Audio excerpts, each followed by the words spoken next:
Welcome to Sleepyhead University. Tonight, as you lay down to rest, let us drift far, far back in time, to the cobbled streets and golden sun of ancient Rome. Breathe in deeply, and as you exhale, imagine the gentle bustle of the Roman Forum, the rustle of togas in the breeze and the distant hum of 1,000 voices echoing through marble corridors. Now close your eyes. Let your thoughts slow, as we begin the tale of a boy destined to shape the world. It was the year 100 BC, and in the heart of Rome a child was born into an ancient patrician family, a name etched into Roman legend, Gaius Julius Caesar. His family claimed descent from the goddess Venus herself. Whether it was myth or truth didn't matter, for in Rome names were power and lineage was everything. Yet the Caesars were not especially wealthy. Their name carried dignity, but their fortunes, not quite. Young Julius grew up in the Subura district, a bustling neighbourhood filled with noise, merchants, and the smells of baked bread and olive oil.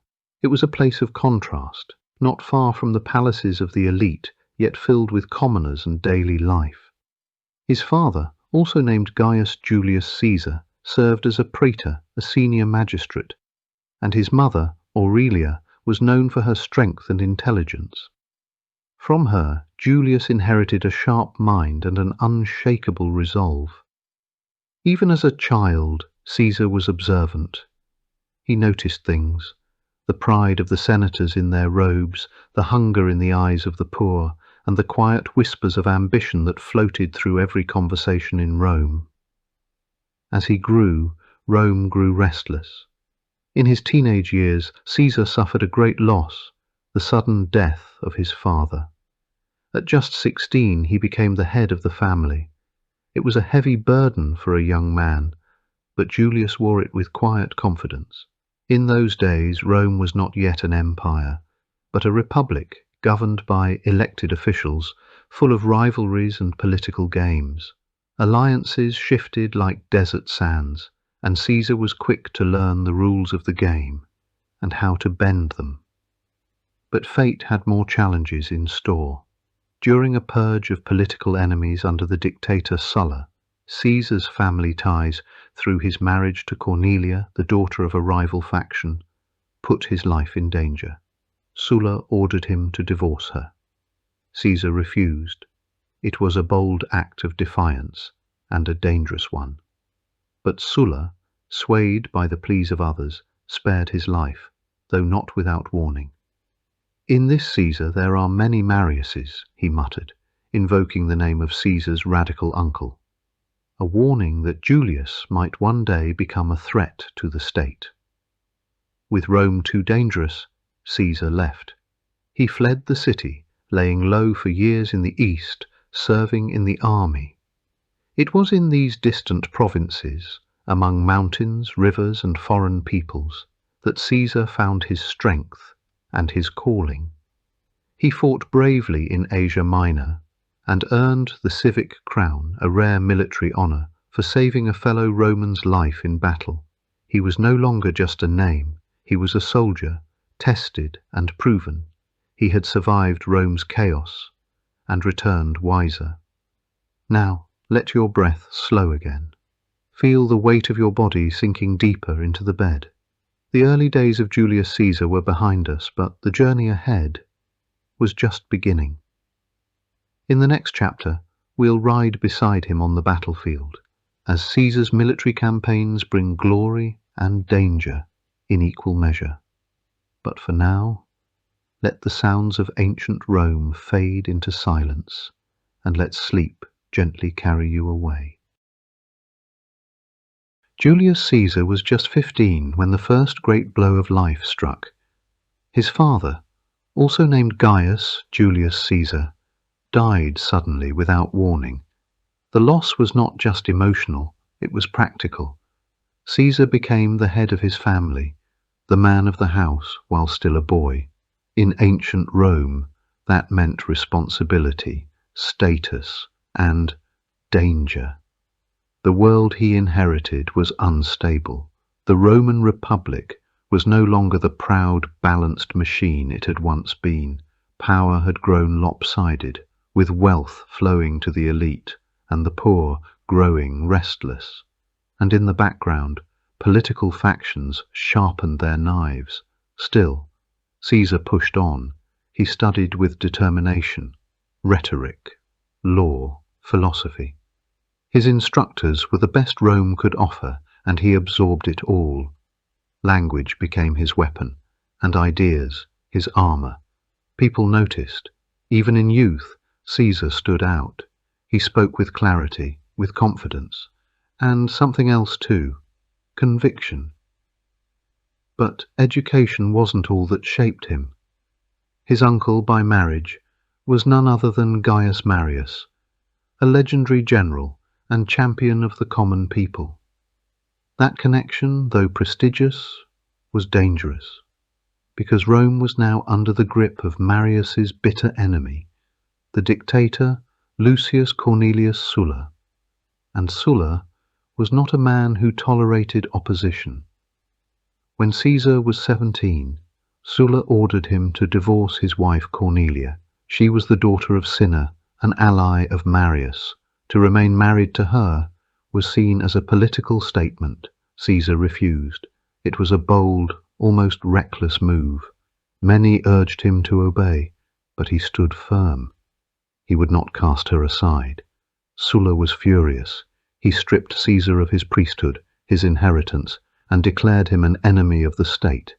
Execution seemed likely, but Caesar was lucky. Powerful friends intervened. They pleaded with Sulla, and after much persuasion the dictator relented. Still, he left them with a warning. Beware, in that boy are many Mariuses. With his life in danger, Caesar fled Rome. He headed east to serve in the military, far from Sulla's reach and closer to opportunity. It was in the army that Caesar's natural leadership began to shine. He served with distinction in Asia Minor. In one famous episode, during the siege of Mytilene, Caesar saved the life of a fellow Roman. For his bravery, he was awarded the civic crown, a rare honor, worn in public and never removed, even in front of the Senate. But his greatest early tale would come not from war, but from misadventure. While crossing the Aegean Sea, Caesar was captured by pirates. They demanded a ransom, 20 talents of silver. But Caesar laughed. He told them he was worth 50, and then he sent his men to raise the money. For 38 days he lived among the pirates. But he was not afraid. In fact, he treated them as if they were his servants. He recited poetry to them, corrected their grammar, even joked that once he was free, he would come back and crucify them. They laughed, assuming it was just Caesar's strange sense of humor. But it wasn't. Once released, Caesar did exactly as he promised. He returned with a small fleet, captured the pirates, and had them all crucified. A promise kept. Though, in a final act of mercy, he ordered their throats cut before the crucifixion. It was quick, efficient, and it sent a message. This was Caesar, charming, intelligent, but never to be underestimated. When he returned to Rome, he found a city still recovering from Sulla's dictatorship. The old order remained, but cracks had widened. Caesar began to climb the political ladder, slowly at first. He was elected military tribune, then quaestor, then aedile. Each role brought more responsibility, more visibility, more risk. He threw extravagant games for the people, even going into debt to win their favor. But in Rome, popularity was power, and Caesar knew how to build it. His speeches swayed crowds, his generosity earned loyalty, and his connections, carefully tended, began to bear fruit.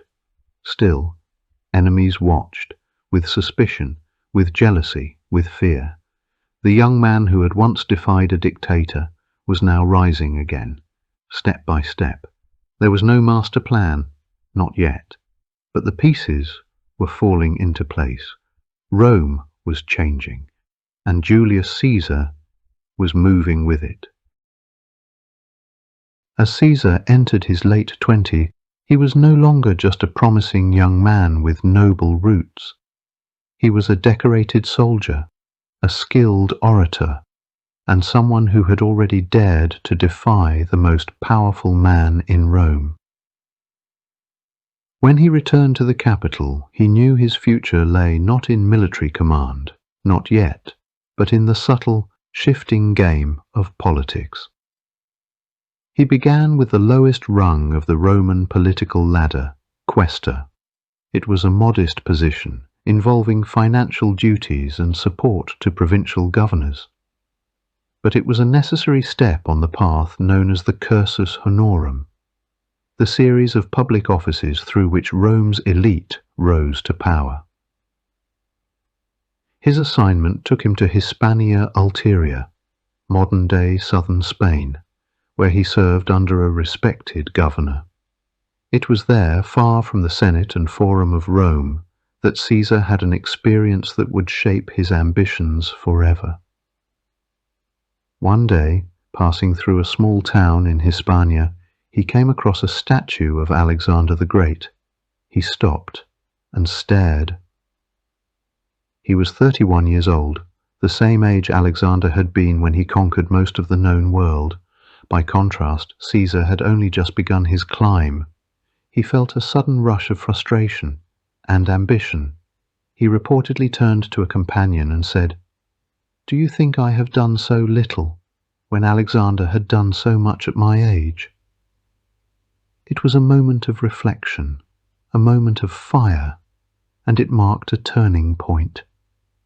Upon returning to Rome, Caesar was more determined than ever. He pursued the next stages of office, a deal where he organized public games and infrastructure, and then Pontifex Maximus, the chief priest of Rome. That last role was a prize, not only religious but deeply political. He won it through charm, strategy, and, according to some, enormous bribery. Caesar knew how to play the game. He was generous in public, throwing elaborate games and festivals, but always calculating beneath the surface. He understood the Roman people. He knew that spectacle, just as much as policy, could win loyalty. As his fame grew, so did his network. He forged alliances with powerful men, but also gained popularity with the common people, an advantage many of his aristocratic rivals lacked.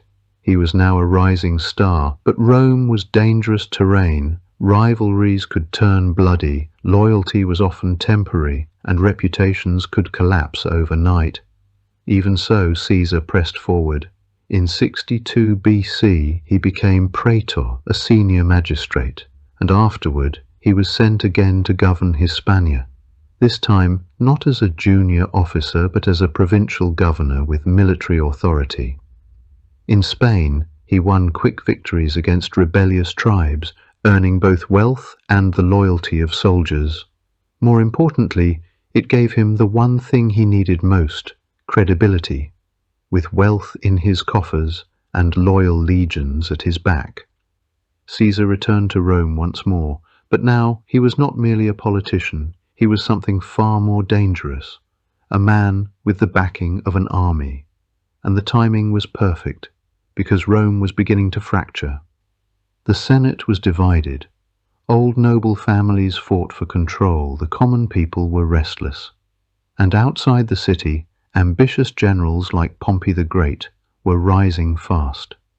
Caesar saw opportunity, not for immediate dominance, but for partnership. He approached Pompey, and also another wealthy and powerful man, Crassus. Together they would form an unofficial alliance, a private arrangement, known to history as the First Triumvirate. 3 men, each with influence, resources, and ambition. Together they could bypass Senate obstruction, advance each other's agendas, and reshape the Roman Republic in their image. And so they did. Caesar was awarded the role of consul, the highest office in the Republic. He used his year in power not just to push laws and reforms, but to secure something far more important, a military command, a campaign that would make him a legend. He set his eyes on Gaul, modern-day France, a vast tribal territory filled with fierce resistance and endless opportunity. The Senate approved, and Julius Caesar, now armed with imperium, ambition, and an army, marched towards the north. What lay ahead was bloodshed, glory, and the making of an empire. But for now, Rome watched, as one of its own marched into history. By the time Caesar had returned to Rome in his late 20s, his years in the provinces had sharpened his military acumen and strengthened his resolve. He was no longer just a soldier, but a man with the ambition to reshape Rome, a city simmering with political intrigue and endless opportunity. Rome was a place where ambition, rivalry, and cunning dictated the rise and fall of men, the Senate, the aristocracy, and the elite patricians. They all held the keys to power, but Caesar, ever the visionary, had a different perspective. He didn't see the people as mere subjects, but as a force to be harnessed. His rise wouldn't come from the old ways of Rome. It would come through the people whom he would win over, not with promises, but with spectacle. His first move was to secure the office of aedile. It wasn't the highest rank, but it gave him control over public games and the city's infrastructure. And Caesar, ever the showman, lavished the city with extravagant displays, gladiatorial contests, chariot races, feasts that went on for days. The people were dazzled. Rome had never seen anything like it. They loved him for it. But for Caesar, this was more than just public entertainment. It was a political tool. Yet extravagance comes with a price. The debts he incurred were enormous, but Caesar saw them as a temporary burden. With the people's support behind him, he had secured the first step towards something greater. Next, Caesar set his sights on a much higher prize, the office of Pontifex Maximus, the chief priest of Rome. This was not only a religious role, but one of great political power. To most it seemed a strange move. But Caesar understood that in Rome religion and politics were intertwined. With tireless campaigning, strategic alliances, and perhaps even a little bribery, Caesar won the position. Now, with both political influence and religious stature, Caesar was a man to be reckoned with. The Senate, however, did not see him as a rising star. They saw him as a threat. To them, his growing power was a danger to their control. And while Caesar knew the Senate feared him, he also knew that fear was a sign of his progress. Power in Rome, he understood, was not granted. It was seized. It was at this moment that Caesar began to form alliances with two of the most powerful men in Rome, Pompey the Great and Crassus, the wealthiest man in the Republic. Together they formed the first triumvirate, a political coalition that could not be challenged. For a time their combined influence seemed unstoppable, but even the strongest of alliances can fracture. Pompey, a great general in his own right, began to grow wary of Caesar's rising influence. Crassus, too, saw that Caesar was outpacing him. The triumvirate, once unshakable, started to crumble. But Caesar, ever the strategist, knew that in the chaos of the triumvirate's collapse, opportunity lay. As Pompey and Crassus became increasingly distant, Caesar saw an opening. If the Senate could no longer support him, and his allies had turned against him, the next move had to come from outside Rome. He needed to take his power beyond the city walls, and so he set his eyes on Gaul. Gaul was a land of opportunity, a place rich with resources, but also filled with danger. Caesar knew that a successful campaign here would not only bolster his military reputation, It would give him the strength to secure his position in Rome. Victory in Gaul could give him the power he needed to challenge the very structure of Roman politics. But as Caesar crossed into Gaul, he knew that the battles he would fight there were not just against foreign tribes, but against the very forces back in Rome that sought to undermine him. The political landscape in the Senate was shifting, and with each victory he secured on the battlefield, Caesar's power grew. His conquest of Gaul would become legendary. Each campaign saw him pushing deeper into enemy territory, defeating the Gauls in decisive battles. He was relentless. The Roman legions under his command were unstoppable, and with each victory his reputation grew, both as a military leader and as a man with the power to reshape Rome's future. Yet even as Caesar achieved great victories in Gaul, his position in Rome remained precarious. The Senate, Pompey and Crassus all had their eyes on him, and as the balance of power in the Republic shifted, so too did the alliances that once supported him. But Caesar, ever the tactician, saw that in the face of these rising tensions, there was a chance to redefine his place in Rome. Rome's fate, it seemed, was no longer in the hands of the Senate alone. Caesar's military conquests, his public support, his alliances, all pointed to one undeniable truth. He was no longer just a contender for power. He was a man who would shape the future of Rome, for better or worse. In the winter of 49 BC, Caesar stood at the edge of the Rubicon River, staring across at Italy. The river was narrow, yet it held the weight of centuries of Roman tradition.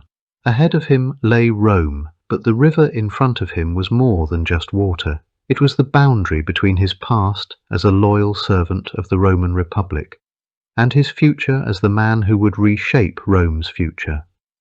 The Senate had ordered Caesar to disband his army and return to Rome as a private citizen. To the Senate, his power had grown too great, and his ambitions were feared. But to Caesar, this was an affront to everything he had achieved. His victories had made him a hero to the common folk, but to the political elite he was a threat to their fragile hold on power. For most men, such an order would have been obeyed. They would have surrendered their position, their army, and their future. But Caesar was not most men. His loyalty to Rome had been unquestionable, but he was not willing to give up everything he had worked for. His career, his future, and his legacy would be destroyed. The Republic had become a crumbling institution. It was time for change. Caesar's army, loyal and battle-hardened, stood behind him. They were his strength, his legacy. As he looked out at the Rubicon, Caesar knew this was no ordinary decision. To cross the river was not just to march into Italy with his forces. It was to declare civil war, to challenge the Senate and everything Rome had stood for. "The die is cast," Caesar famously declared, knowing that by crossing the river he was taking an irreversible step. He led his army across, marking the moment when the fate of Rome would be decided. There was no turning back now. Caesar's advance through Italy was swift and precise. His army, loyal and seasoned from years of campaigning, moved through towns and cities with minimal resistance. Pompey, his former ally, had fled the city with his forces, leaving the Senate vulnerable. The Senate, disorganized and divided, struggled to respond.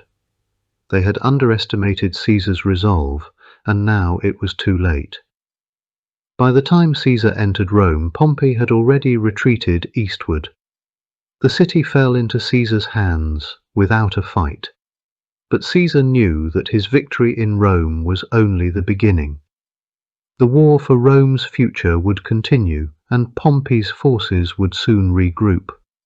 The crossing of the Rubicon was not just a military maneuver, it was a political statement. It marked the moment when Caesar stopped being a servant of the Senate and became the architect of a new Rome. By crossing the Rubicon, he was declaring that the old Republic, with its corrupt Senate and inefficiencies, was no longer sufficient for the challenges Rome faced. For Caesar, this was a personal decision. He had spent years fighting for Rome, but now he would fight for its future. He had crossed the Rubicon, and in doing so, he had sealed his fate and the fate of the Republic. Pompey, though forced to retreat, was still a formidable opponent. The civil war that followed would reach its climax at Pharsalus, but Caesar's path to power was now unstoppable. The Republic was on the brink of collapse, and Caesar was prepared to seize control. His rise was not just about military victories, it was about reshaping the very foundations of Rome. The Rubicon was no longer just a river. It had become a symbol of defiance and change. Caesar's decision to cross the river was a clear declaration that he would not be bound by the old ways of Rome. His future, and the future of Rome, would be shaped by his actions, not by the Senate or the political elites who had tried to control him. As Caesar marched through Italy and into Rome, he knew that this was just the beginning of his journey. The war for control of the Republic would continue. Pompey and his forces would not give up easily. But for now, Caesar had taken the first step toward his ultimate goal, to remake Rome in his own image. The Rubicon had been crossed, and there was no turning back. With every step Caesar took into Italy, the weight of history pressed down on him. He had crossed a line from which there could be no return, but he also knew the Republic was crumbling and had been for years. This moment wasn't just about seizing power, it was about restoring Rome to its former glory, even if it meant reshaping the very foundations of Roman governance. This was his destiny now, to be the force that would change the course of history. By the time Caesar's army had crossed the Rubicon and entered Italy, the Republic was already on the brink of collapse. The Senate, now disoriented by the rapid changes and the weight of Caesar's defiance, scrambled to find a way to hold on to power. Pompey, once Caesar's ally, was now his rival and had fled Rome with his supporters. The city itself was the final battleground, the heart of the Republic, and Caesar knew that to secure his vision for Rome he would need to take control of it. The streets of Rome were tense as Caesar's forces advanced toward the city. Pompey's loyalists, though retreating, were well entrenched in the capital. The city's defences, though strong, were fragmented. Caesar's goal was clear: to seize Rome without destroying it. He understood the power of symbols, and taking the city intact would send a message to the Senate and the Roman people that a new era had begun. Despite his strategic brilliance, Caesar's position was precarious. He was aware that Pompey's forces were not far off, gathering strength in the eastern provinces. Every moment counted. Caesar knew that the siege of Rome, though not a protracted one, would be the decisive moment in his quest for control of the Republic. As Caesar's army encircled Rome, Pompey's forces within the city remained determined to defend it. They were outnumbered, yet they held the high ground in key positions, hoping for reinforcements that would never come. Caesar, however, was relentless. His army, disciplined and battle-hardened, quickly secured the outer gates and began surrounding the remaining loyalists. The Senate, in disarray and unable to formulate a unified response, had little recourse but to flee the city. Pompey's supporters, who had hoped for a final stand in the heart of the Republic, were now faced with the harsh reality of Caesar's advance.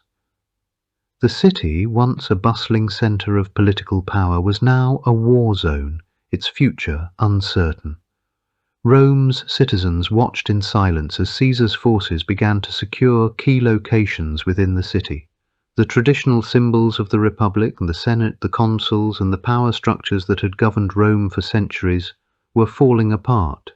Yet Caesar did not want to destroy the Republic outright. He sought to reform it, to reclaim the ideals that had once made Rome great, even if it meant reshaping its very foundations.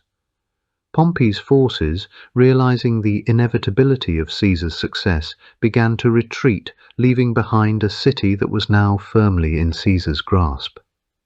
The Senate, leaderless and fragmented, had no choice but to abandon its post. As the final defenders scattered, Caesar's forces entered Rome without a major battle.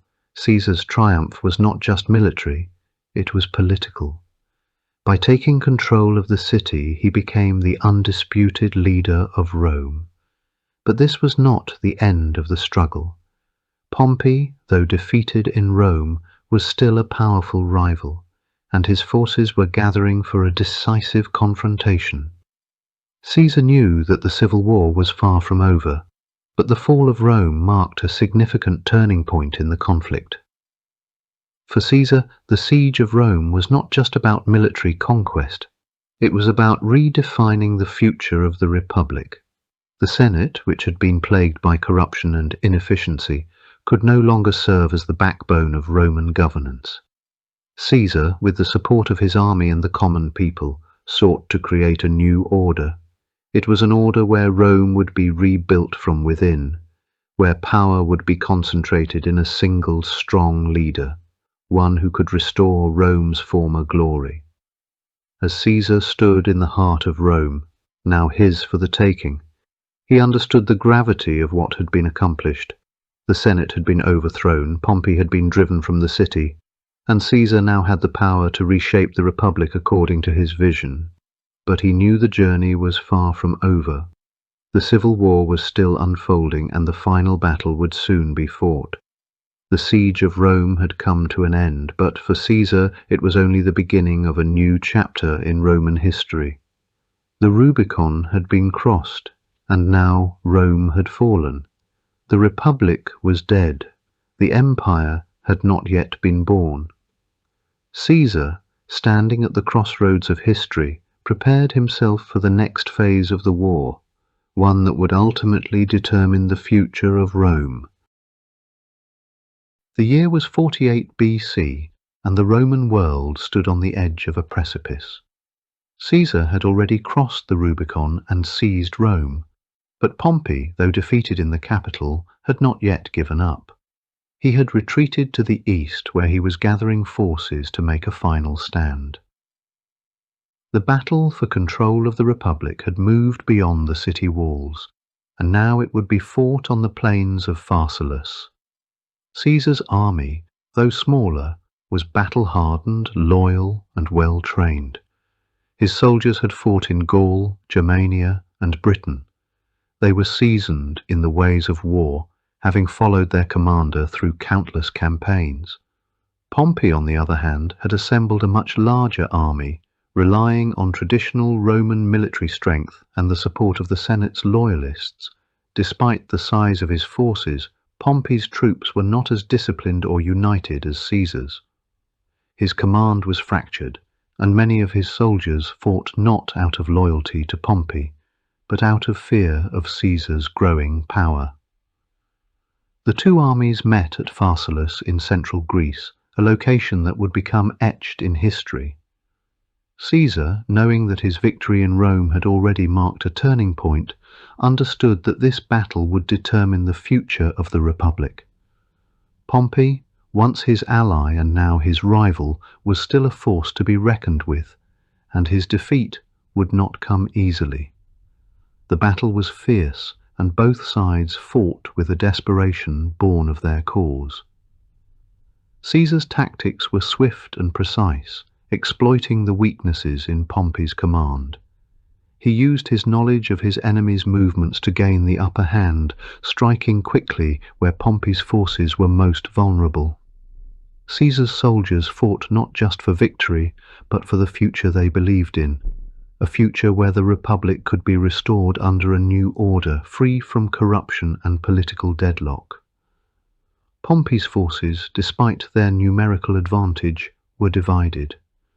His more experienced soldiers, those who had served under him for years, fought valiantly, but many others were less experienced, less committed, and less sure of the cause they fought for.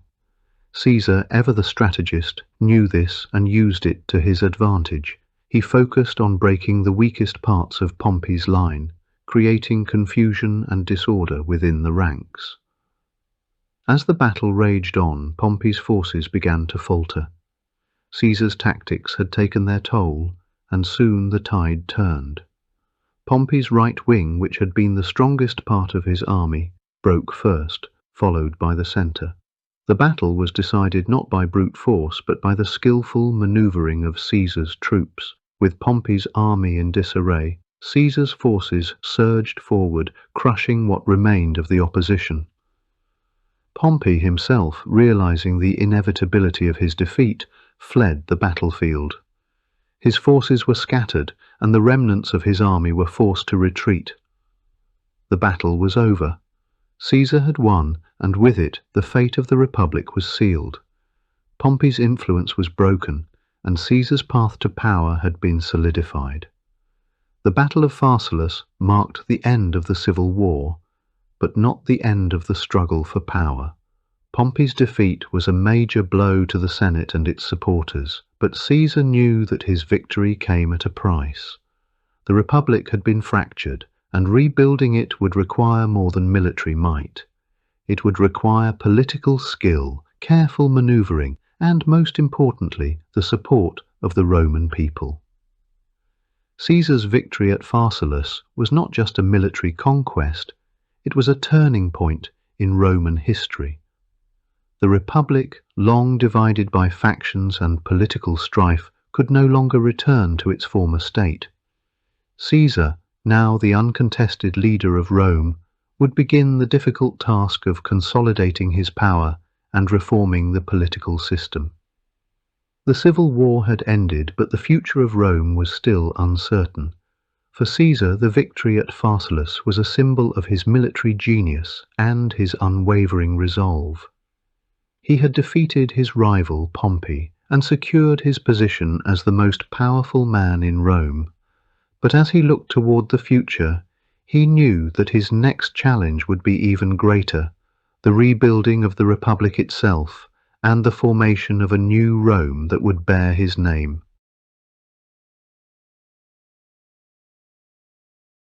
After his crushing defeat at Pharsalus, Pompey the Great fled to Egypt, hoping to regroup and rebuild his forces. His hopes, however, were dashed before he even reached the shores of the Nile. The political situation in Egypt was volatile, and the young pharaoh, Ptolemy XIII, saw Pompey's presence as a threat.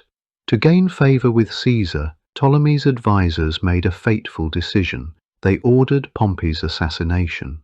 Pompey's death marked the end of the civil war, but it also signalled the full emergence of Caesar as the uncontested ruler of Rome. His former ally, now rival, was gone, and with his defeat, the political landscape of Rome had changed irrevocably. Caesar, though still facing opposition from remnants of Pompey's supporters, now stood alone at the pinnacle of power. But Caesar's victory was not yet complete. Despite Pompey's fall, the remnants of his faction still lingered in the Senate and among the elite. Caesar's path to full control required not just military victories, but a delicate political strategy to ensure loyalty and dismantle the old power structures that had once threatened him. Caesar's first move was to establish himself as the leader who would restore order to the Republic. He recognized that Rome needed stability, not more division. The Senate, still reeling from Pompey's defeat, reluctantly accepted Caesar's rise, though many senators did so under duress. Caesar, ever the tactician, allowed them to save face, consolidating his control without inciting further conflict. In Egypt, Caesar's intervention became crucial. Ptolemy XIII had executed Pompey in an attempt to gain favour, but Caesar saw through the political manoeuvre. When he arrived in Egypt, he was welcomed by the young queen, Cleopatra VII, who sought his support in her ongoing power struggle with her brother. Cleopatra, clever and ambitious, recognized that Caesar was not just a conqueror, but a man who could offer her the throne. Caesar likewise saw in Cleopatra a powerful ally who could help solidify his position in the East. Their alliance, both political and personal, would shape the future of Rome and Egypt. Caesar, having secured the Egyptian throne for Cleopatra, left behind a political landscape where his influence would be felt. His victory over Pompey was now paired with the stabilization of Egypt, a key power in the eastern Mediterranean. But Caesar was not done. Upon his return to Rome, he was met with a hero's welcome. The people celebrated his triumphs, but it was Caesar's leadership that truly secured his place in history. His reforms, both military and political, were sweeping. He enacted laws that redistributed land to the veterans who had fought for him, and began a series of economic reforms that would bring much-needed stability to Rome. Caesar's reforms were not without their critics. The old guard in the Senate, who had once rallied behind Pompey, began to view Caesar's power as a direct challenge to the ideals of the Republic. They feared that Caesar's growing influence would lead to the collapse of their system of government. Yet Caesar was not a dictator in the traditional sense. He sought to strengthen the Republic by removing the inefficiencies and corruption that had plagued it for generations. As Caesar's popularity grew, so did his enemies. But those who plotted against him underestimated the extent of his control over the military, the people, and the Senate. Caesar's power was no longer in question. He was the undisputed ruler of Rome, and his rise marked the beginning of a new era. Pompey's fall, while catastrophic for his supporters, paved the way for Caesar's domination.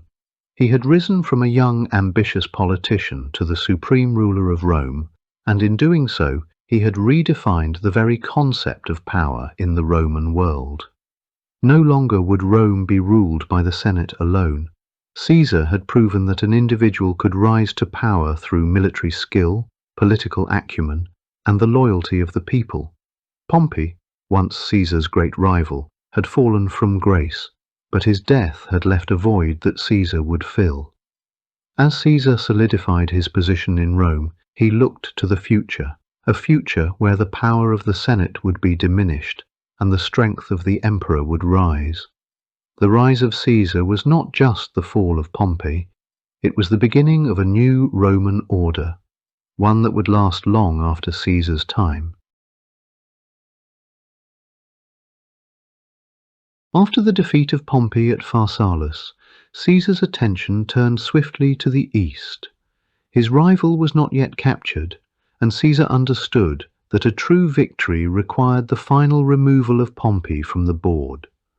Word soon reached him that Pompey had fled to Egypt, a kingdom torn by its own internal power struggle. Egypt was no stranger to Roman influence. Though technically independent, the Ptolemaic dynasty had long relied on Roman support to secure its throne. At the time of Caesar's arrival, Egypt was in the grip of a bitter rivalry between the young pharaoh Ptolemy XIII and his sister Cleopatra VII. They had once ruled jointly, as was tradition, but tensions between them had erupted into open hostility. Cleopatra had been exiled, and Ptolemy's court now held sway over Alexandria. When Pompey landed on Egyptian shores, hoping to find sanctuary and allies, Ptolemy's advisers faced a choice. Granting refuge to a defeated Roman general might invite Caesar's wrath. Turning him away could appear weak. They chose a third option: elimination. Pompey was lured ashore under the guise of safety and promptly murdered. His head was severed and presented to Caesar as a gift. But the gesture backfired. When Caesar arrived in Alexandria and was shown the severed head of his former son-in-law and rival, he was not pleased. Instead of gratitude, he reacted with sorrow and disgust. Though they had become enemies, Pompey had once been a friend, an ally, and a symbol of Roman nobility. He deserved better. Caesar ordered Pompey's remains collected and arranged for a proper Roman funeral. earning respect even from those who did not share his politics. Yet Caesar's mission in Egypt was only beginning. Cleopatra, exiled and cut off from power, saw her moment. She famously had herself smuggled into the royal palace, some say in a rolled-up carpet, and presented herself to Caesar not just as a supplicant, but as a queen in exile seeking restoration. Caesar, always a keen judge of character, was captivated by her charm, intelligence, and poise. She was more than a royal pawn, she was a force of nature. The two quickly became allies and soon lovers. But their union was not mere romance, it was strategy. Cleopatra needed Caesar's military and political backing. Caesar, in turn, recognized the advantage of having Egypt, grain-rich and strategically vital, securely in Roman-friendly hands. Their alliance, however, provoked a backlash. Ptolemy XIII, still in Alexandria, rallied his forces. What followed was a brief but intense siege. Caesar, trapped within the palace complex with a small force, held his ground against superior numbers. Fighting raged in the city streets. At one point, the famed Library of Alexandria was said to have caught fire, its scrolls and knowledge lost to the flames, collateral damage in the struggle for power. Reinforcements eventually arrived, Roman legions from the east, and Caesar broke the siege. Ptolemy attempted to flee, but drowned in the Nile during the chaos. With his death, the path was clear. Cleopatra was restored to the throne, this time with her younger brother as a nominal co-ruler, though she now held the real power. Caesar lingered in Egypt for several months. Some criticized his extended stay, but there was much to organize, politically, economically, and personally. Cleopatra bore him a son, Ptolemy XV, nicknamed Caesarion. Though Caesar never publicly acknowledged him in Rome, Cleopatra made it clear that the boy was the heir to both her throne and his bloodline. When Caesar finally departed Egypt, he left behind more than a restored queen. He left a legacy of alliance, transformation, and subtle conquest. Egypt, while technically still independent, was now firmly within Rome's sphere, and Cleopatra, ever watchful and ambitious, would carry the torch of their alliance for years to come. Caesar's time in Egypt had shown the world a new dimension to his leadership. He was not merely a general or a politician. He was a statesman who could reshape nations through diplomacy as easily as he did through war. The Nile had witnessed the meeting of two of history's greatest figures, and in its waters, a new chapter of Rome's destiny had been written.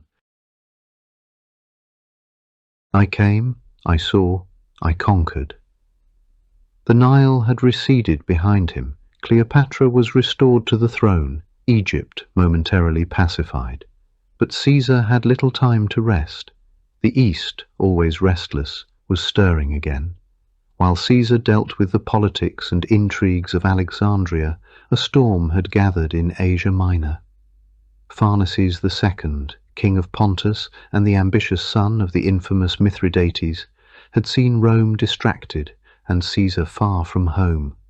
He struck quickly, sweeping into Roman-held territory, defeating local governors, looting cities, and declaring himself master of the region. It was a miscalculation. Word reached Caesar in early summer. He didn't hesitate. Though he had only a portion of his full strength, he began a rapid march north, through Syria, across Cilicia, and into Asia Minor. There was no room for delay.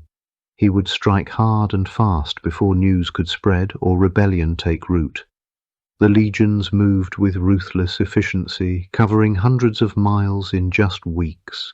Their armour clinked as they crossed mountain passes, their standards raised high even in driving rain. Caesar, ever the commander on the move, slept little. He inspected camps at dawn and dictated letters by torchlight. The speed of the march stunned allies and enemies alike. By the time Pharsalus learned of Caesar's advance, it was too late to retreat.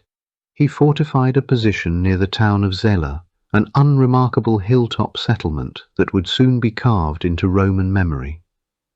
Confident from earlier victories, Pharsalus believed he could hold the high ground. He underestimated Caesar's urgency, and he had never faced Caesar's veterans. The two armies faced each other at dawn. Rain had fallen the night before, soaking the fields and turning the ground to thick, clinging mud. But Caesar would not wait. Delay only favoured the enemy. His troops were tired, far from home, but they trusted their commander. They always had. Pharsalus' army held the ridge above. Caesar's forces occupied the low plain, yet the Roman legions advanced uphill, undeterred by the terrain. Their lines moved in perfect rhythm, no fanfare, no hesitation, just practiced, brutal precision. Caesar positioned his cavalry to harass the flanks, while his centre pressed directly into the heart of Pharsalus' line. The battle was not long, but it was fierce. Pharsalus' troops, though numerous, were poorly trained and hastily assembled. They fought without unity, without purpose. Caesar's legions broke through the centre within minutes, collapsing the enemy formation from within. The ridge, so carefully defended at dawn, was drenched in blood by noon. Pharsalus fled, his army shattered. Caesar's losses were minimal, his victory absolute. He paused only long enough to send a message back to Rome, just 3 words, simple, sharp, and unforgettable: Veni, vidi, vici. I came, I saw, I conquered. It was not arrogance, it was truth. The battle had lasted barely 5 hours, and yet it had ended a rebellion, restored Roman authority, and reminded the world that Caesar's reach knew no boundaries. The Senate received the news with a mixture of awe and fear. Even Caesar's enemies could not deny the brilliance of the campaign. While others in Rome schemed and debated, Caesar acted. While others wavered, he struck. But the message was more than a report. It was a warning. No rebellion would be tolerated. No distance could shelter his enemies. And no one, not senators, not kings, not generals, could outpace his will. There was no triumphal parade, no lingering to celebrate. Caesar stayed only long enough to ensure the region was stable. He installed loyal governors, left garrisons, and turned once more to the west. He passed through Asia, inspecting roads, cities, and outposts. He met with local rulers, securing oaths and tribute. He dined with governors and heard the grievances of merchants. The message was clear.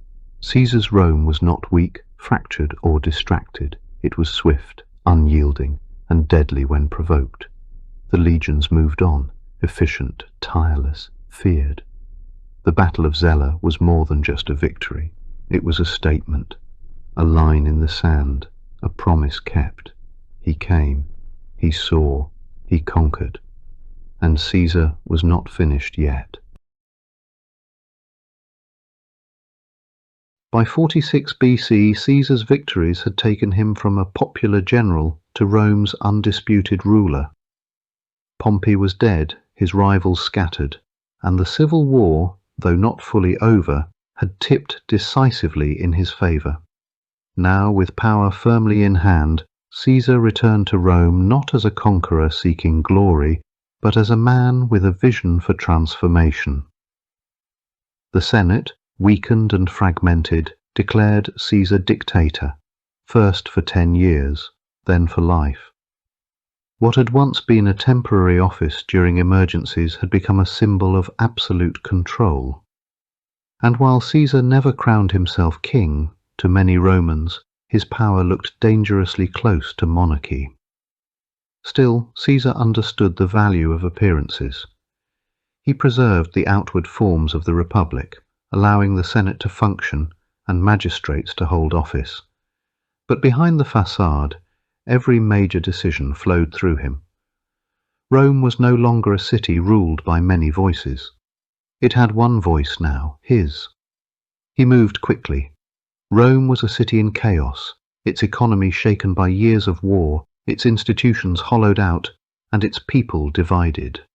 Caesar began a sweeping series of reforms, economic, social and political. He reduced debt, stabilized the currency, and launched massive building projects to create jobs and restore pride in the capital.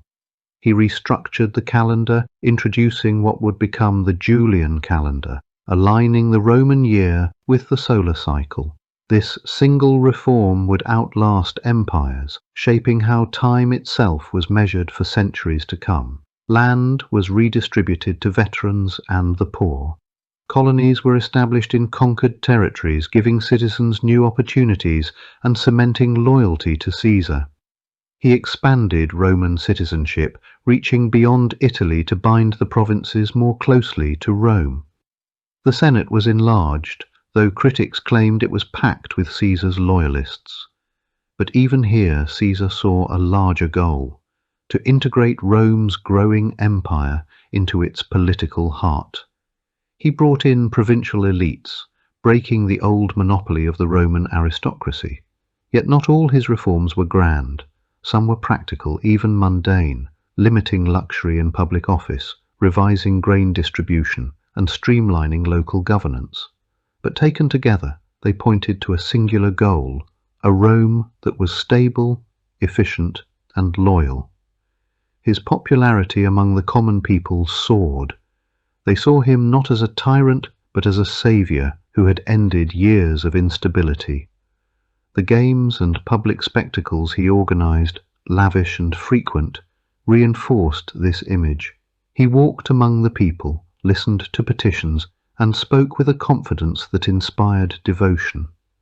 But among the Senate, resentment festered. Caesar's power, no matter how beneficial his reforms, was an affront to republican ideals.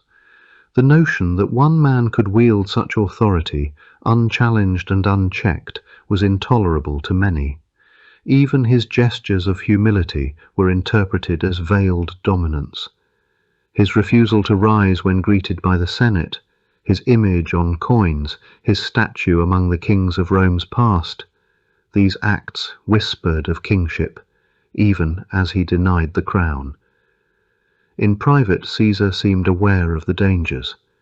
He spoke of stepping down, of restoring the Republic in time. But whether he truly believed in that possibility, or merely said so to placate his enemies, remains unclear.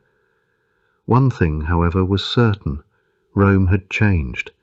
The institutions of the Republic still existed, but their spirit was fading. Caesar governed like a monarch in all but name, and his vision for Rome required control, steady, singular, and decisive. Yet even as he shaped a new Rome, the seeds of his downfall had already been sown. Many in the Senate believed they were witnessing not reform, but the end of the Republic. They whispered in corridors, met in secret, and debated desperate measures.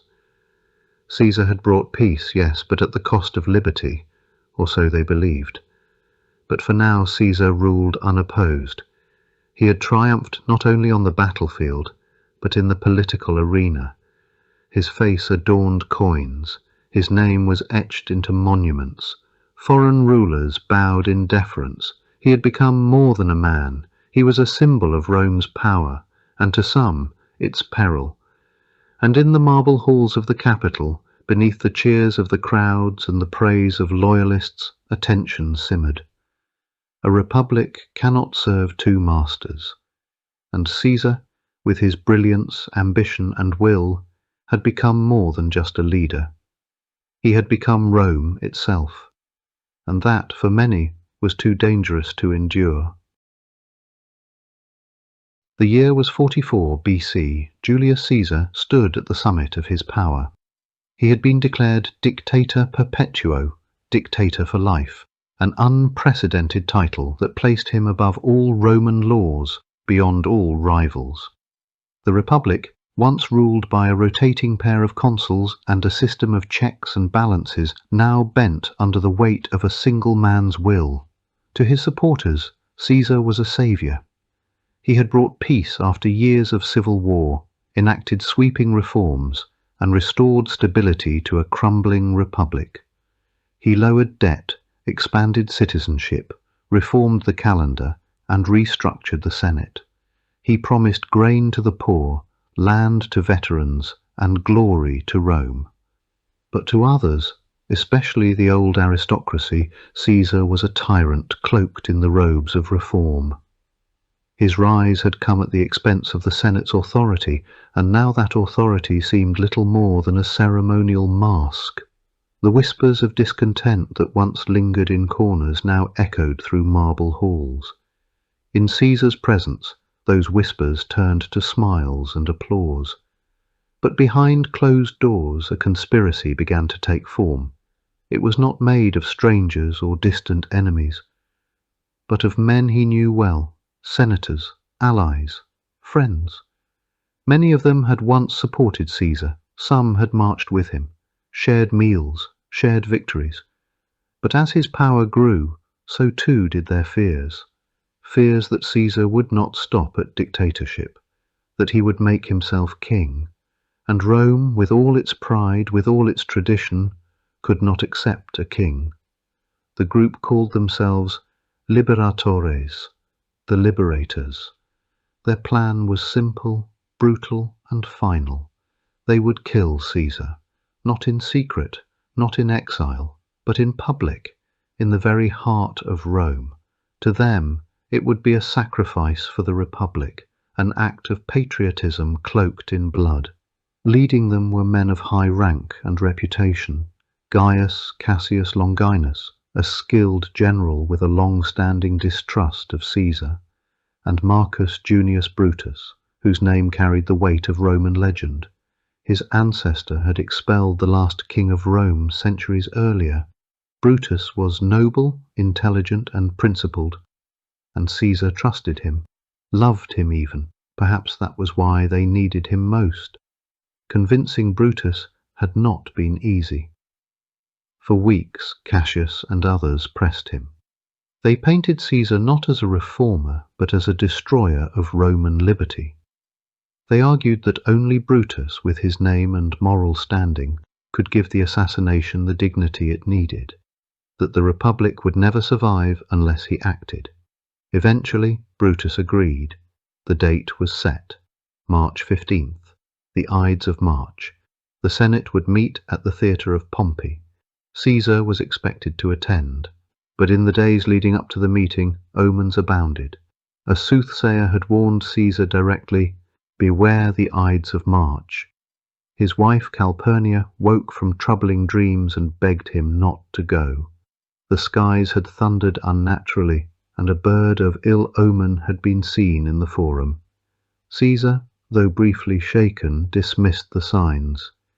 He had lived through war, rebellion, and betrayal. He believed himself chosen by fate, untouchable. On the morning of the Ides, Caesar prepared to stay home, troubled by Calpurnia's unease. But Decimus, a conspirator and close confidant, arrived at his house. He gently mocked Caesar's hesitation, assuring him that the Senate awaited, that not showing up would be seen as weakness. His words worked. Caesar dressed, stepped into his litter, and was carried through the streets of Rome. When he entered the theatre of Pompey, all stood. The Senate chamber that day was tense. Conspirators shifted in their seats. Beneath their togas, daggers lay hidden. As Caesar took his place, a senator approached with a plea for clemency for his brother. Caesar waved him off. Another stepped forward, then another. Suddenly, hands gripped his toga. The first blade struck. Caesar turned, stunned. Another dagger slashed his side, then another. Chaos erupted. He tried to defend himself, to escape, but the room had closed around him.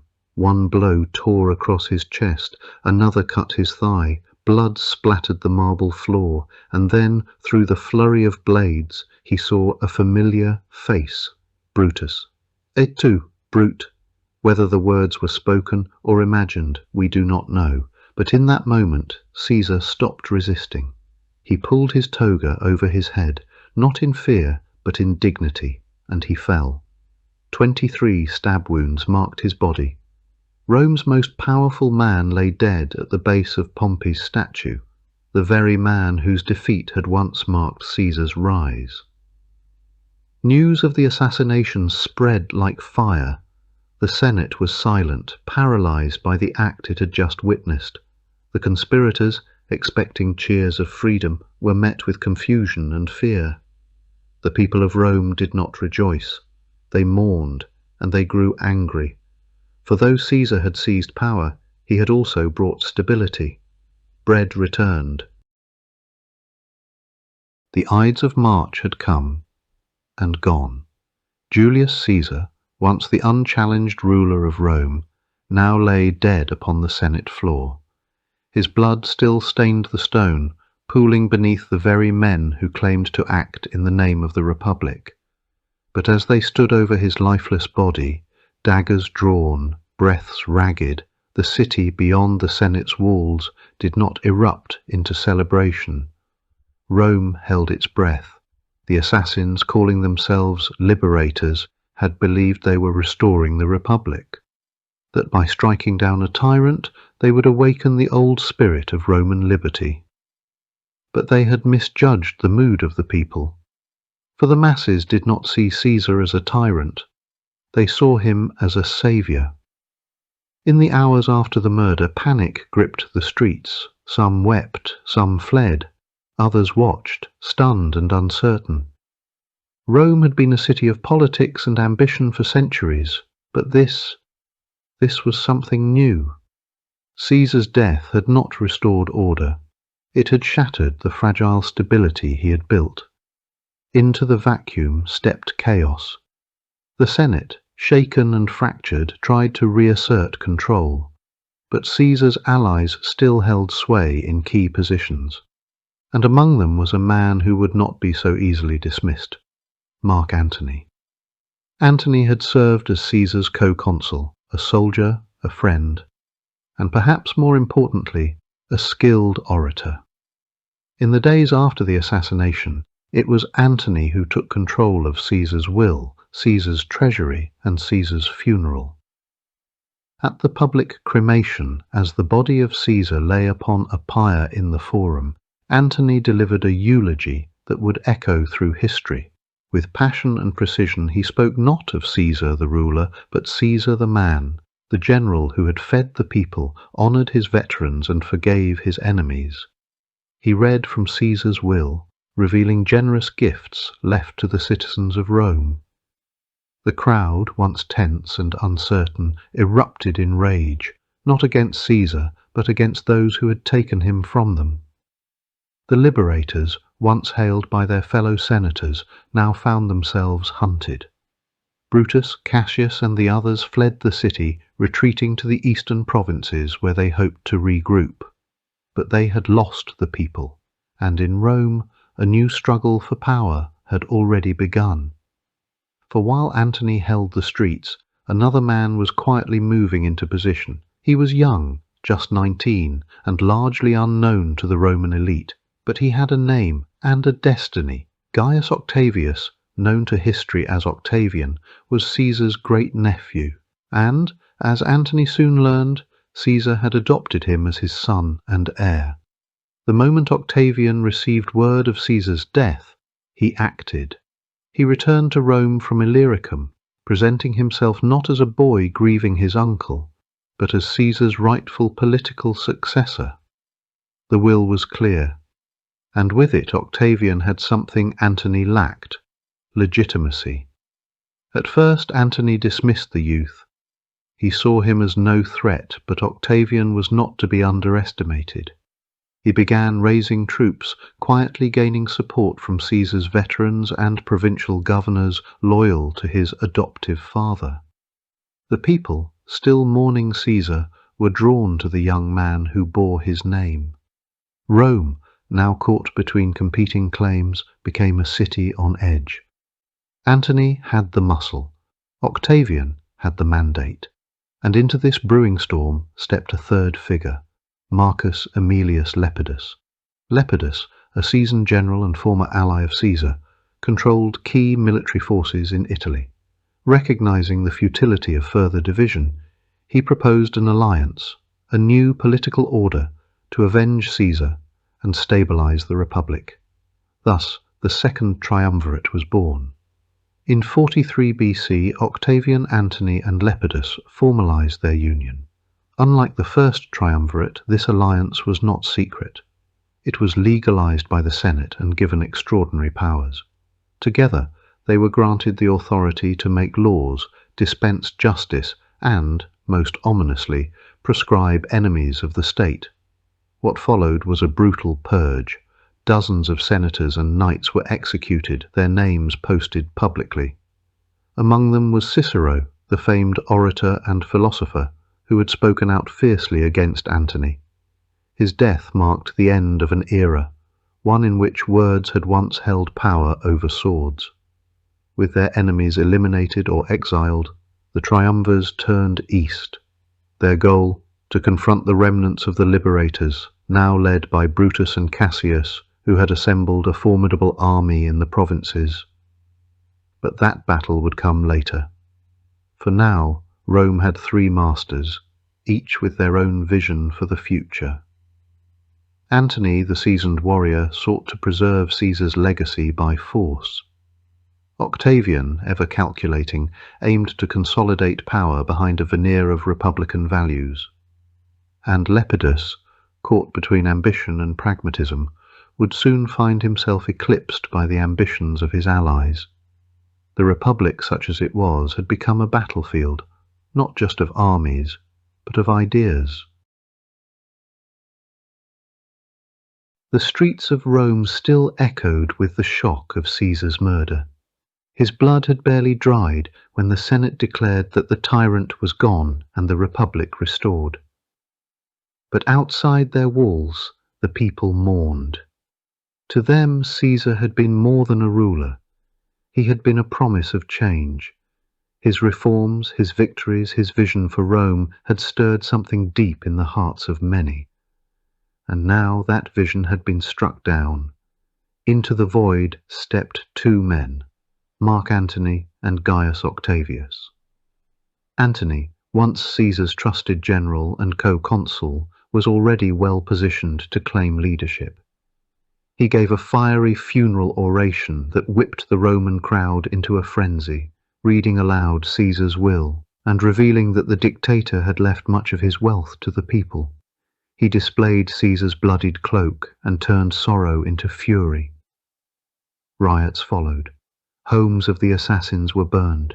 The conspirators had fled, believing they had saved the Republic, only to find themselves branded enemies of the people.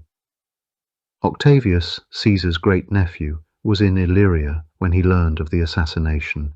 He was just 18, but Caesar had adopted him in his will, posthumously naming him Gaius Julius Caesar Octavianus, his legal heir. Octavian returned to Rome cautiously. Young, untested, and lacking a military force, he nonetheless moved with quiet determination. He did not challenge Antony at once, but observed, learned, and began to gather support. Antony, meanwhile, miscalculated. He underestimated the boy. He seized Caesar's papers, treasure, and control of the state's machinery. But Octavian, aided by Cicero and others who feared Antony's ambition, began to maneuver. Cicero saw in Octavian a counterbalance and gave him his backing, famously delivering the Philippics, a series of speeches attacking Antony and comparing him to the very tyrant they had just killed. By 43 BC, the situation had escalated. Octavian raised an army of loyal veterans, invoking his adopted father's name. The Senate, desperate, granted him imperium and declared Antony an enemy of the state. The two sides clashed at the Battle of Mutina. Antony was defeated, but not destroyed. And while Octavian had fought under the Senate's banner, he now saw that he was merely being used. He turned on the Senate, marched on Rome, and demanded the consulship. They gave it to him. From chaos, a new power structure emerged. Octavian, Antony, and Lepidus, another of Caesar's former allies, joined forces, forming the Second Triumvirate. Unlike the informal arrangement between Caesar, Pompey, and Crassus, this was a legal, binding institution with sweeping powers. Their first act was ruthless, a wave of proscriptions. Enemies of the triumvirate were marked for death. Among them was Cicero, who had dared to stand against Antony. He was hunted down and executed, his head and hands displayed in the forum as a grim warning. With domestic opposition crushed, the triumvirs turned east to confront Caesar's assassins. Brutus and Cassius had gathered forces in the provinces and declared themselves defenders of the Republic. The two armies met in 42 BC on the plains near Philippi in Macedonia. The stage was set for the final reckoning. The Battle of Philippi unfolded in two parts. In the first engagement, Brutus defeated Octavian, while Antony overcame Cassius. Cassius, unaware of Brutus's success, believed all was lost. Rather than be captured, he took his own life. In the second clash, Brutus found himself alone. Though noble and resolute, he was no match for the combined might of Antony and Octavian. His army faltered. Brutus, like Cassius, chose death over dishonor. The last defenders of the old republic had fallen. The dream of restoring the Senate's dominance was dead. In its place stood the triumvirate, three men bound by ambition and necessity, dividing the Roman world between them. But the alliance was uneasy. Lepidus was soon pushed aside, his influence waning.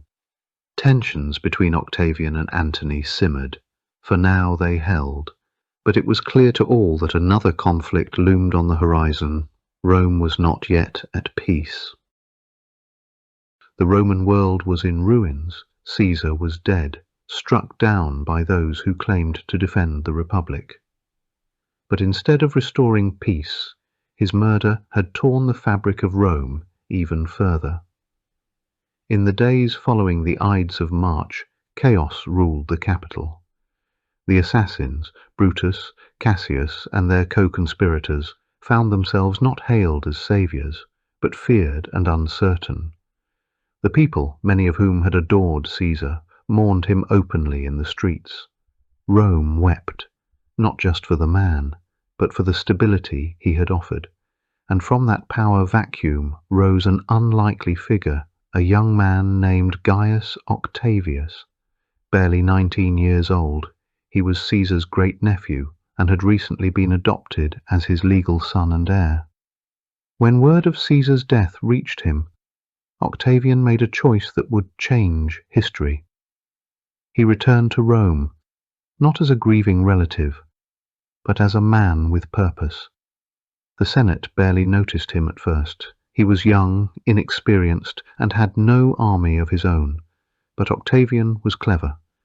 Quietly, steadily, he began to gather support among Caesar's veterans, the people and senators who feared what might come next. He didn't rush. He observed, listened, and learned. Mark Antony, Caesar's general, had expected to inherit the power left behind. He controlled Caesar's papers and treasury, but Octavian had the name Caesar. That name alone carried weight, and slowly it became clear that the boy was not to be underestimated. At Caesar's funeral, Antony gave a speech that shook Rome. He held up Caesar's blood-stained cloak and stirred the crowd into fury. Riots erupted, the assassins fled. But instead of stepping into the void alone, Antony now had competition. The two circled each other, first allies, then rivals. Yet both saw a shared enemy in Brutus and Cassius, who had taken up arms in the east. Soon Octavian and Antony joined forces with Marcus Lepidus, forming the Second Triumvirate, a legal alliance with sweeping powers. It was not noble. It was designed for one thing: vengeance. Prescriptions followed, land was seized, enemies were executed. Cicero, who had backed Octavian but turned on Antony, was among them. His hands and tongue, symbols of speech and reason, were nailed in the forum. Rome had entered a darker chapter. In 42 BC, the triumvirs marched east to confront Caesar's killers. At Philippi they met the forces of Brutus and Cassius. Antony led one wing, Octavian the other. Though inexperienced in war, Octavian fought with resolve. Cassius, believing all was lost, took his life. Brutus followed days later. The dream of restoring the Republic died on that battlefield. The triumvirate now ruled nearly all of Rome's territory. But it was never meant to last. Lepidus was sidelined. That left two. Antony took the east, ruling from Alexandria. Octavian remained in Rome. Antony grew entangled with Cleopatra. Their bond was personal and political. She had wealth, ships, and ambition. To many, Antony began to seem less Roman. He dressed as an Eastern monarch, granted lands to Cleopatra's children, and seemed ready to rule from Alexandria. Octavian saw opportunity. He launched a propaganda campaign. He read Antony's supposed will aloud in the Senate, revealing shocking claims that Antony intended to favor his Egyptian heirs. The people were outraged. War was declared, officially against Cleopatra, but in truth against Antony. The fleets met at Actium in 31 BC. Antony and Cleopatra commanded a massive armada, but it was disorganized. Octavian's general Agrippa was precise and ruthless. Antony's fleet faltered. Cleopatra fled. Antony followed. Their fate was sealed. Back in Egypt their support crumbled. Antony, surrounded, fell on his sword. Cleopatra followed. Legend says, by the bite of an asp. The war ended. Octavian returned to Rome. He did not crown himself king. Instead, he offered to restore the Republic. The Senate, grateful and afraid, begged him to stay. In 27 BC he accepted the title Augustus, not dictator, not emperor, but something new, a first citizen. In name, the Republic remained. In truth, it was gone. From a teenage heir with no army, Octavian had become Augustus, the ruler of the Roman world. Through patience, manipulation, and brilliance, he secured power without ever appearing to seize it. The age of emperors had begun. The lasting impact of Caesar's political and military reforms on Rome and the empire's future. By the time Julius Caesar's ashes cooled, the Roman Republic was no more. What remained was something new, something born from the embers of civil war and the shadow of a man who refused to be forgotten. Caesar's death had not erased his influence, it had solidified it. He had not just conquered Gaul or crossed the Rubicon, he had redrawn the boundaries of what was possible. Before him, Rome had operated as a republic in name, but its machinery had rusted. Power had scattered into the hands of the few, choked by corruption, paralyzed by tradition. Caesar, with the ambition of a general and the mind of a reformer, had forced Rome to evolve. His reforms had reached deep into Roman life. With the Julian calendar, he stabilized time itself, stripping it from the manipulations of politicians and grounding it in the movements of the sun. It was not just an act of administrative clarity. It was a reordering of reality. That calendar, with its leap years and solar reckoning, would echo across millennia. But Caesar's ambitions went further than days and dates. He expanded the Senate, not to dilute it, but to reflect the empire that Rome had become. Gauls, Spaniards, provincials who had once trembled before Roman legions, now wore the toga and cast their votes beneath marble columns. To some it was heresy. To Caesar it was the only path forward. Rome could not remain a city-state ruling a world. It had to become the world. His laws tackled debt, land, and citizenship. He offered grain to the poor, land to the veterans, and a stake in the Republic to those once excluded. These acts earned him enemies, but they also earned him something more enduring: loyalty. Caesar understood that the future belonged not to the elites, but to the masses who fought, worked, and bled for Rome. He attempted to balance reform with reconciliation. Even as he consolidated power, he extended clemency to his former enemies, offering positions in his government and the promise of peace. It was not always welcomed and not always wise, but it was Caesar's attempt to unify a fractured republic, and through it all he never stopped writing. His commentaries, composed in spare tents and echoing halls, became blueprints, not just for war, but for leadership. His words, clean and forceful, told of his campaigns not as tales of bloodshed, but of necessity and destiny. Students would read them centuries later and find more than history. They would find conviction. When he died, struck down by those who feared the crown he never wore, his reforms did not die with him. They took root. Octavian, his heir, would become Augustus, Rome's first emperor.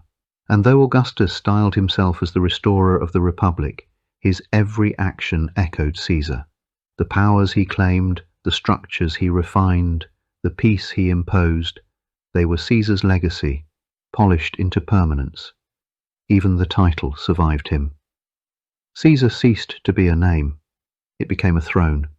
In Rome, in Constantinople, in distant empires yet to rise, Caesar would live again in the mouths of rulers. Kaiser. Tsar. The syllables twisted, but the shadow remained. Rome endured, but it was no longer the Rome of Cicero or Cato. It was Caesar's Rome, one shaped by military precision and political pragmatism, one willing to sacrifice precedent for purpose, one that saw in a single man the embodiment of a state. Historians would argue endlessly, was he a tyrant or a saviour, a usurper of liberty or its most honest reformer? But such questions mattered little to those who came after. For centuries, when rulers dreamed of empire, when generals crossed rivers with history in their hands, it was Caesar they invoked.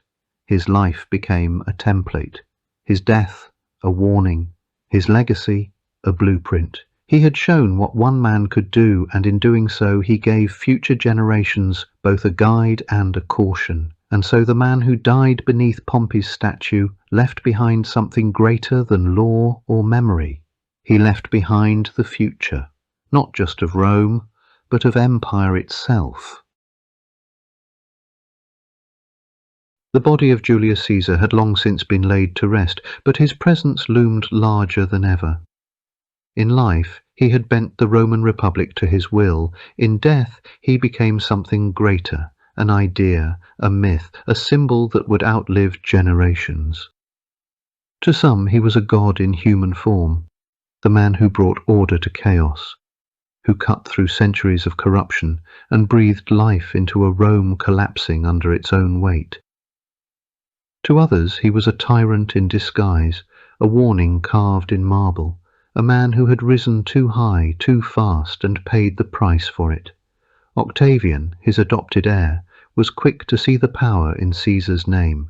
He styled himself not just as a successor, but as the son of the divine. Statues were raised in Caesar's likeness, coins minted with his face, temples built in his honour. Across the Roman world the message was clear. Caesar had not merely lived, he had ascended. But symbolism works in more than one direction. The senators who plunged their blades into Caesar's body had done so under the banner of liberty. They had shouted that they were saving the Republic, striking down a would-be king. And for many, Caesar's assassination remained just that, a defence of Roman tradition against the creeping shadow of monarchy. And yet, the irony could not have been greater, for in killing Caesar to save the Republic, they ensured its transformation. Rome would never again be a republic in the old sense. Power would no longer pass through senatorial debate or the vote of the people, but through imperial succession. Caesar's image, stern, noble, eternal, became a fixture of Roman life. Every emperor that followed would claim a connection to him. His name became a title. Caesar was no longer a family name, it was a mark of authority. Even centuries later, rulers would invoke it, the German Kaiser, the Russian Tsar. All traced their roots back to that Roman general whose ambitions had redrawn the world. In Rome, his likeness watched from every corner. Busts and marble effigies filled the halls of public buildings. Poets and playwrights reimagined his life in verses and tragedies, shaping how future generations would see him. History blurred into legend, yet for all the tributes and honours, there was always a whisper of unease. Because to venerate Caesar was also to confront the questions he left behind. Did he save Rome, or did he destroy it? Was he a visionary reformer, or simply the last and greatest in a long line of men hungry for power? His legacy was a mirror. Those in power could see in him what they wished. Augustus, his heir, used Caesar's name to legitimize his rule. Trajan invoked him when expanding the empire. Later emperors used him to justify reforms or crackdowns. Each moulded the myth to suit their ends. Even beyond Rome, Caesar's legacy endured. In law, his reforms echoed through the ages. In governance, his concentration of power set a precedent. In language, his speeches and writings shaped Latin for generations. His commentaries on the Gallic War remained a touchstone of clarity, studied not only for history but for style. And then there was the man himself, the flesh and blood behind the stone. The Caesar who wept before the statue of Alexander, fearing he had done too little. The Caesar who dined with senators one day and faced their daggers the next. The man of contradictions, ruthless and merciful, charming and cunning, idealistic and pragmatic. He had been born into a world of fading tradition and rising ambition. He shaped it with his will, bent it toward his vision, and paid for that vision with his life. In his rise, he gave hope to many. In his fall, he left a vacuum that would be filled with emperors, civil wars, and centuries of imperial rule. Today, the name Caesar still echoes, in literature, in politics, in the way we speak of power itself. It has come to mean more than a man. It means legacy. It means the delicate line between leadership and tyranny, between ambition and overreach, between reform and revolution. As the Roman Empire marched forward, as emperors rose and fell, Caesar remained. Statues crumbled, cities burned, dynasties ended, but the idea of Caesar endured. Because he was more than a leader, he was a story, a warning, a dream, and in every age since, wherever power has gathered, so too has the shadow of Caesar. The dust of centuries has settled over Rome's ruins. Empires have risen and fallen, languages have evolved, and the republic that once trembled beneath Caesar's footsteps is long gone. Yet his name, Caesar, still echoes through time, undimmed by the march of history. He was born into modest nobility, but his ambition knew no ceiling. He crossed rivers that should never have been crossed, shattered traditions too old to name, and carved a legacy from the raw stone of war, politics, and reform. And though his life ended with the blade of betrayal, his story did not. In the centuries that followed, Caesar's name became something greater than a man. It became a title. Caesar would be spoken not as a name, but as a symbol of power. Roman emperors who came after him adopted it with pride. Octavian became Augustus Caesar. Later, in distant lands and later eras, emperors would do the same. The German Kaiser, the Russian Tsar, each drawn from the same root, Caesar. But why did his name endure when so many others faded into silence? Part of it was scale. Caesar didn't just alter the course of a city, he altered the course of civilization. He wasn't the first to seek power, nor the last to rule with an iron hand, but his methods, victories, and reforms reshaped the very fabric of what Rome was, and what it would become. He broke the old republic not simply with armies, but with ideas. He saw the limits of the Senate's squabbling and the instability it bred. His reforms were sweeping: land for the poor, calendar reform, expanded citizenship. They were controversial, yes, and certainly self-serving. But they worked. Rome ran more smoothly under Caesar than it had in years. Even in death, Caesar held Rome's future in his hands. His assassination was meant to restore the Republic. But it did the opposite. It unleashed chaos. It cleared the path for empire. His enemies killed the man, but cemented the myth. Writers, poets, and historians would carry that myth forward. Suetonius, Plutarch, Shakespeare. In every age, Caesar's story was retold, sometimes as a warning, sometimes as a celebration. He was the ambitious tyrant and the enlightened ruler, the man who destroyed liberty and the one who saved Rome from itself. Which version is true? Perhaps all of them, or perhaps none. In classrooms, Caesar became a lesson in leadership. In parliaments and congresses, he became the example, or the warning, of centralized power. In literature and film, his tale became a mirror reflecting our own political tensions, ambitions, and fears. And in language, he lives on. Crossing the Rubicon is still used to describe a point of no return. Et tu, brute, echoes betrayal in every tongue. Veni, vidi, vici, I came, I saw, I conquered, remains one of the most famous boasts in history. Yet perhaps his greatest legacy lies in something quieter: influence. Every ruler who ever dreamed of reshaping a system, every politician who dared to defy convention, every general who marched for more than just victory, walks in Caesar's shadow. His boldness, for better or worse, made the world realize that one man could indeed change everything. Still, it is important to remember that Caesar was not a god. He was flawed, deeply so. He chased power relentlessly.